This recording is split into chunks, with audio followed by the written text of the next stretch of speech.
Time now to take a look at what's grabbing headlines in the French papers. We're joined by Solange Moujon. Morning, Solange. Morning. Today, French papers really talking a lot about Hurricane Maria as it bears down on French islands in the Caribbean. Yeah, it's red alert time for the Eastern Caribbean, with Hurricane Maria having been upgraded to a Category 5 storm. Le Monde explains in an article what that actually means. At level 5, it says hurricanes can actually, quote, have potentially catastrophic outcomes. Already on the island of Guadeloupe, 33,000 homes no longer have electricity. The article explains that Maria is, quote, a water cyclone, which means that heavy rainfall is accompanying it and it could cause flooding, which would add to the devastation created by the up to 200-kilometer-hour winds. Finally, Le Monde gives us numbers about how many French forces and rescue personnel are being deployed to the French islands. The government says they've opened up an international crisis bureau, and they plan to send between 400 and 500 people to the French Caribbean islands as reinforcement. Reinforcements that are essential but do have a financial cost. And this morning, French papers, I believe, also talking about that cost in the state funds. Yes, Les Echos, the French economic daily, has some good news for the French government and its economy.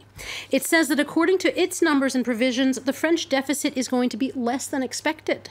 And that's good news because Paris and Brussels would be happy about that because Brussels has a 3% cutoff. In July, it announced that France's deficit was going to be around 3% of its GDP in 2017, but Les Echos now says that France could go even lower to 2.9% and even 2.6% next year. Now, these numbers are due essentially to the uptick in the French economy, but also due to previous budget cuts.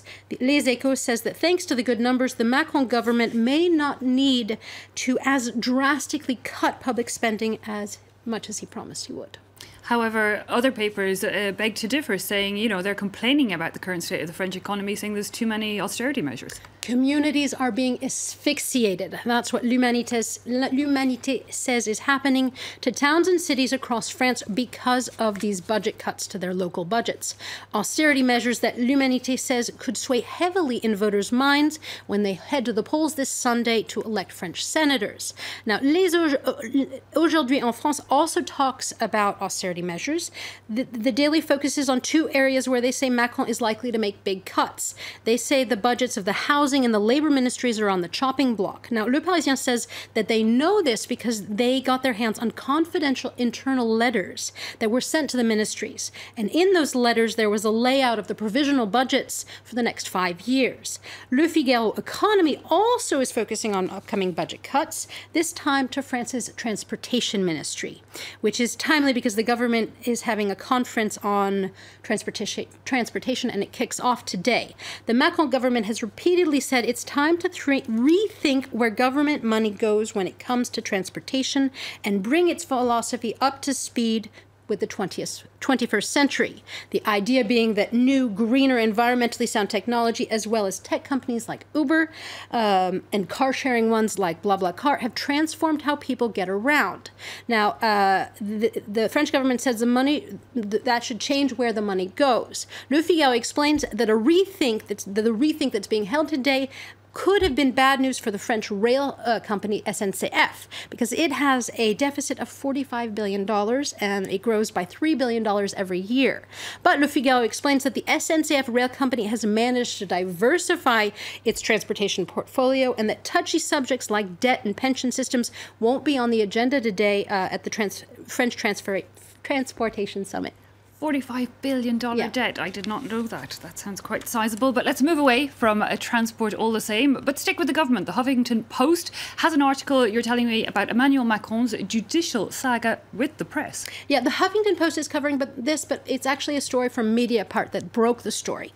Now, the French investigative site Mediapart has an article this morning about Emmanuel Macron's decision to remove a judicial complaint he made against a photographer 1 month ago.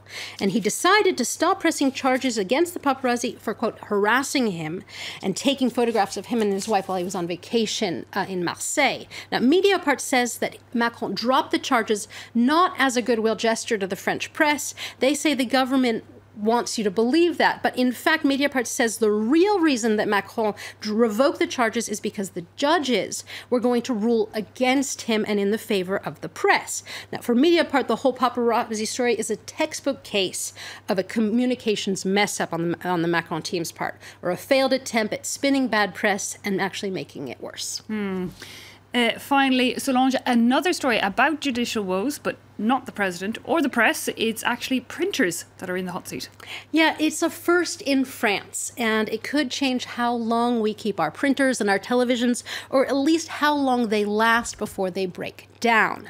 According to Huffington Post, and for the first time ever in France, a nonprofit has sued over programmed obsolescence. Now, what is programmed obsolescence? If you don't know what it is, it's when manufacturers program their machines, be it printers or TVs, to only work for a specific amount of time, or to print only a certain amount of paper, for example. It became illegal in France in 2015, but the Huffington Post tells us that proving that companies are intentionally using programmed obsolescence is going to be difficult for lawyers and difficult for judges to prove, even if it is widely known that it is a very real issue in our day and age. God, I'm going to be Googling that one actually, because I literally just bought a new printer. So I'm like, how long is it expected to last? Exactly. Solange Michon, thanks very much for that review of the French papers. Time now